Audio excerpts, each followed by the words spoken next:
Halo, bagaimana kabarnya anak-anak hari ini? Tentunya semua dalam keadaan sehat ya.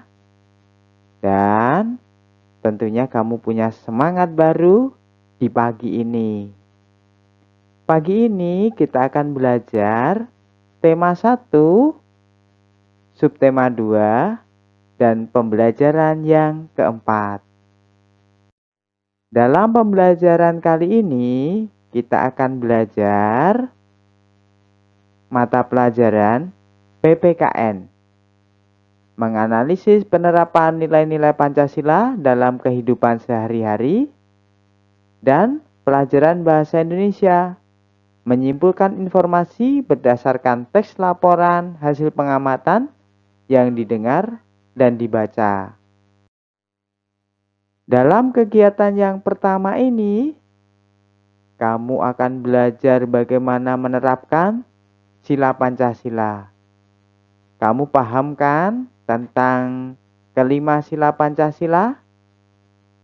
Ya, 5 Pancasila yang pertama adalah ketuhanan yang Maha Esa, yang kedua kemanusiaan yang adil dan beradab, yang ketiga persatuan Indonesia, keempat kerakyatan yang dipimpin oleh hikmat kebijaksanaan dalam permusyawaratan perwakilan, serta yang kelima adalah keadilan sosial bagi seluruh rakyat Indonesia. Ikan bandeng merupakan ikan pangan yang terkenal di Asia Tenggara.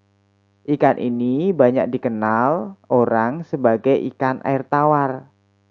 Habitat asli ikan bandeng sebenarnya di laut, tetapi ikan ini dapat hidup di air tawar maupun di air payau. Ikan bandeng asap merupakan salah satu oleh-oleh yang dapat ditemui di Sidoarjo, Jawa Timur. Banyak orang menyukai produk jenis ikan ini. Sekarang, simaklah baik-baik cerita tentang Edo. Edo membawa oleh-oleh ikan bandeng asap dari Sidoarjo. Ia membawa satu ikan ke sekolah untuk dibagikan kepada temannya saat makan siang. Potongan ikan hanya cukup untuk 6 orang. Saat makan siang tiba, selain sahabatnya, 3 orang temannya yang lain ikut bergabung. Semuanya ada sekitar 9 orang mengelilingi meja makan kantin. Edo bingung.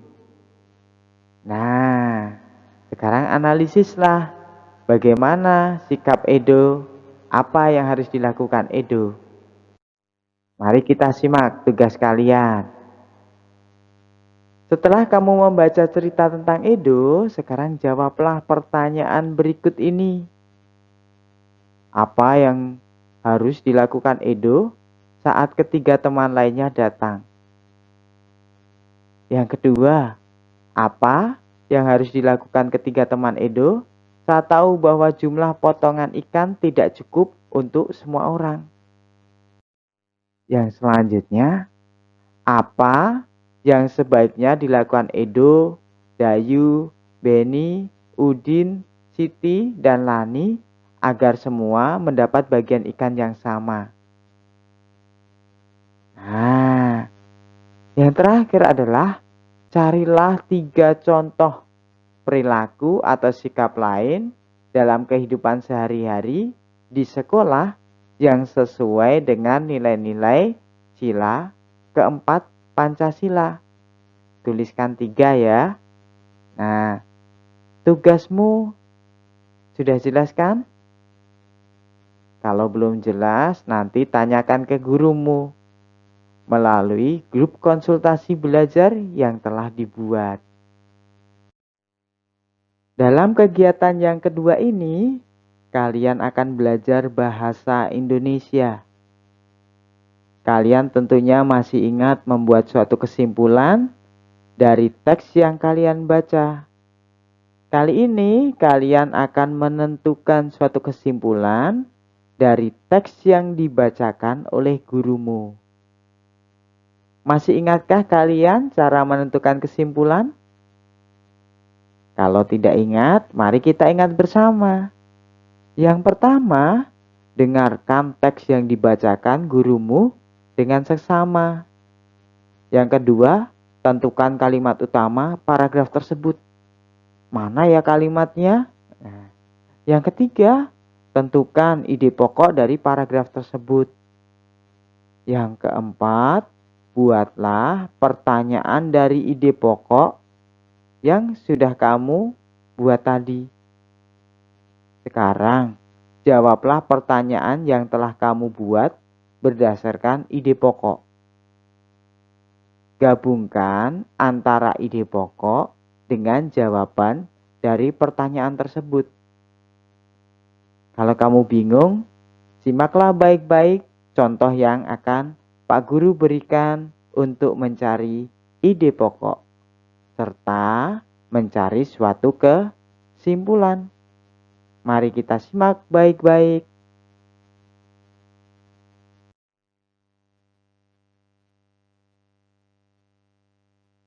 Pencemaran akan semakin berbahaya jika sudah ada di dalam tubuh kita, seperti di dalam darah atau rambut. Jika terus-menerus terkumpul di tubuh, maka proses pertumbuhan dan perkembangan kita akan terganggu. Selain itu, pembentukan tulang, perkembangan otak, dan saraf akan mengalami gangguan. Kalimat utama dalam paragraf tersebut adalah pencemaran akan semakin berbahaya jika sudah ada di dalam tubuh kita, seperti di dalam darah atau rambut. Ide pokok paragraf tersebut adalah dampak pencemaran yang masuk ke dalam tubuh. Ingat, ide pokok diambil dari kalimat utama. Nah, dari ide pokok tersebut bisa dibuat pertanyaan. Apa dampak pencemaran yang masuk ke dalam tubuh? Jadi, kita dapat memperoleh kalimat kesimpulan dengan menjawab soal di atas. Kita gabungkan antara pertanyaan dengan jawaban. Sehingga hasil kesimpulannya adalah dampak pencemaran yang masuk ke dalam tubuh adalah terganggunya pertumbuhan, perkembangan, pembentukan tulang, perkembangan otak, dan saraf. Paham ya? Kalau belum paham, ulangi lagi, putar video ini. Kali ini, tugasmu adalah menuliskan kesimpulan pada tempat yang disediakan. Ada 2 paragraf yang harus kamu simpulkan. Cari paragraf pertama dan paragraf kedua. Simak baik-baik ya bacaan yang akan Pak Guru bacakan. Bunglon. Bunglon adalah hewan reptil sejenis kadal kecil yang biasa hidup di pohon. Tampilannya mirip hewan purba. Bunglon jantan biasanya mempunyai tanduk, sirip, dan gelambir leher.